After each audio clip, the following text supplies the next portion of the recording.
মতো অনেকের কাছেই বিরিয়ানি ইজ অ্যান ইমোশন। তবে তোমরা কি জানো বিরিয়ানির উৎপত্তি হয়েছে কোথা থেকে? দক্ষিণ এশিয়ার অন্যতম জনপ্রিয় ও ঐতিহ্যবাহী খাবার হলো বিরিয়ানি। বিরিয়ানির উৎপত্তি নিয়ে বিভিন্ন মত রয়েছে, তবে অধিকাংশ ইতিহাসবিদদের মতে এটি শিকড় পারস্য বা মধ্য এশিয়ায়। বিরিয়ানি শব্দটি এসেছে পার্সি শব্দ বিরিয়ান বা বেরিয়ান থেকে, যার অর্থ ভাজা অথবা আগে ভেজে নেওয়া চাল। পারস্য থেকে মুঘলদের মাধ্যমে এই খাবার ভারতে আসে। আর কলকাতা বিরিয়ানির ইতিহাসের কেন্দ্রবিন্দু হলেন নবাব ওয়াজিদ আলী শাহ।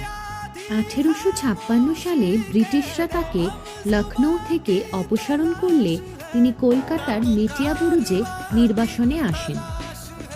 নবাব ছিলেন শিল্প, সঙ্গীত, রন্ধনশৈলী প্রেমী, ফলে তার সঙ্গে এসেছিল আওয়াদের রাজকীয় রন্ধনশৈলীও, যার মধ্যে ছিল আওয়াদি বা লখনৌ বিরিয়ানি।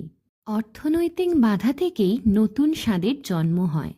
নবাবের প্রাসাদে বড়সড় রান্নাঘর ও অসংখ্য বাবুর্চি থাকলেও কলকাতায় এসে তিনি আগের মতো আড়ম্বর বজায় রাখতে পারেননি। সময়ের সঙ্গে সঙ্গে আর্থিক সীমাবদ্ধতা দেখা দেয়, ফলে রাজকীয় আওয়াদি বিরিয়ানিতে মূল্যবান মাংস কিছুটা কমাতে বাবুর্চিরা এক অভিনব সমাধান করেন। বড় সাইজের আলুকে মশলা ও ঘিতে হালকা ভেজে বিরিয়ানিতে যুক্ত করা হয়। এভাবেই জন্ম হয় আলুযুক্ত কলকাতা বিরিয়ানি, যা পরবর্তীতে কলকাতার অনন্য স্বাদ হিসেবে প্রতিষ্ঠা পায়। লখনৌ বিরিয়ানির ভিত্তির উপর দাঁড়িয়ে ধীরে ধীরে কলকাতা নিজের স্টাইল তৈরি করেছে। মেটিয়াবুরুজ থেকে পুরো কলকাতায় এর বিস্তার।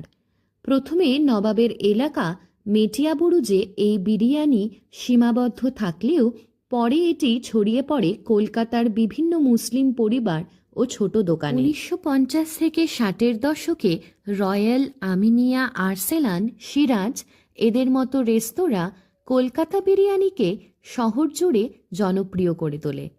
আজকের কলকাতা বিরিয়ানি শুধুই একটি খাবার নয়, এটি আবেগ, ঐতিহ্য ও শহরের পরিচয়, যার বৈশিষ্ট্য হালকা মশলা, আলু ও ডিম, সুগন্ধি দমের রান্না আর আওয়াজ থেকে আগত শিকড়।